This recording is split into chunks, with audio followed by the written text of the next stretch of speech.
মাননীয় বন্ধুরা, সকলে আমার নমস্কার ও সালাম নেবেন। আজকের দিনটা একই সঙ্গে আনন্দের এবং দুঃখের। অনেক মানুষকে অনেক মূল্য দিতে হয়েছে।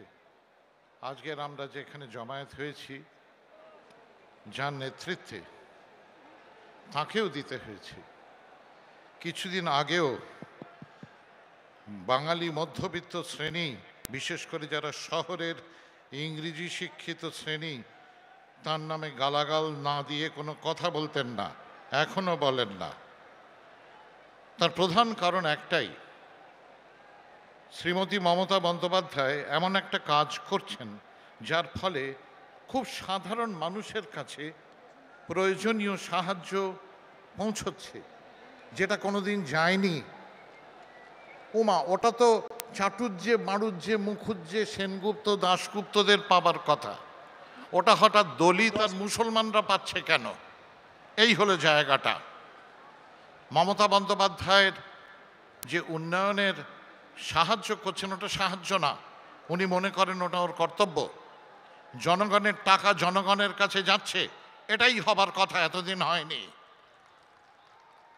মমতা বন্দ্যোপাধ্যায় দেখিয়ে দিচ্ছেন যে খরচ করাটা কাজ, মানুষের জন্য খরচ করা, সেটা পার্টির ফান্ডে চ্যানেল করে ঢুকিয়ে দেওয়া নয়, সিপিএম যেটা করেছিল। উনি খরচ করছেন, তার কারণ উনি মানুষকে ভালোবাসেন, তার কারণ গ্রামে গ্রামে মানুষে কি অবস্থায় আছেন যুগ যুগ ধরে মমতা বন্দ্যোপাধ্যায় এবং তার সতীর্থ সহগামীরা সেটা বিলক্ষণ দেখেছেন। একটা সময় ছিল যখন আমরা একসঙ্গে মঞ্চে উঠতাম, আমি কিছু গান গাইতাম, বক্তৃতাও হতো। সেই দিনের পর আজকের হয়তো আনন্দের দিন, ব্যক্তিগতভাবে আমার খুব আনন্দ হচ্ছে না। তার কারণ এতজনের মধ্যে আমি আমার বন্ধুবর শ্রী মদন মিত্রকে মিস করছি।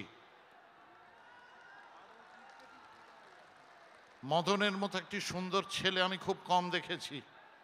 আমি রাজনীতির লোক না, মমতা বন্দ্যোপাধ্যায় এবং যুগের নির্দেশে আমি ভোটে দাঁড়িয়েছিলাম, ওটা আমার কাজ না, আমার আসল কাজ সঙ্গীত।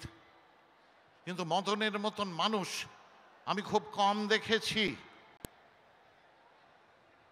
আপনারা বিশ্বাস করতে পারেন, তারা চ্যানেলে যখন সিপিএম আক্রমণ করলো, যখন আমাদের ছেলেদের মারল, একমাত্র মমতা বন্দ্যোপাধ্যায় এসেছিলেন, মুকুল রায় এসেছিলেন, এবং রাত্রিরে মদন মিত্র প্রত্যেক কর্মীকে গাড়ি করে করে বাড়ি পৌঁছে দিয়েছিলেন, বাড়িতে ঢুকিয়ে দিয়েছিলেন, যাতে সিপিএম তাদের আক্রমণ না করতে পারে।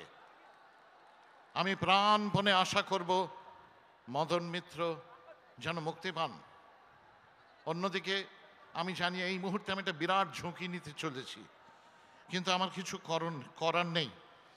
আমি এক পরমেশ্বরকে বলতে পারি এই কথাটা, আর মমতা বন্দ্যোপাধ্যায়কে বলতে পারি,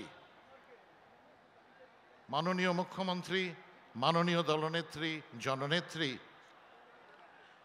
রাজনৈতিক বন্দীদের মুক্তির ব্যাপারটা অনুগ্রহ করে বিবেচনা করবেন। এটা আমি জানি, আমি দাঁড়িয়ে পড়লাম হাত তুলে, ইচ্ছে করলে আমায় মেরেও দিতে পারেন, কিন্তু আমি জানি মমতা আমার কথা শুনবেন।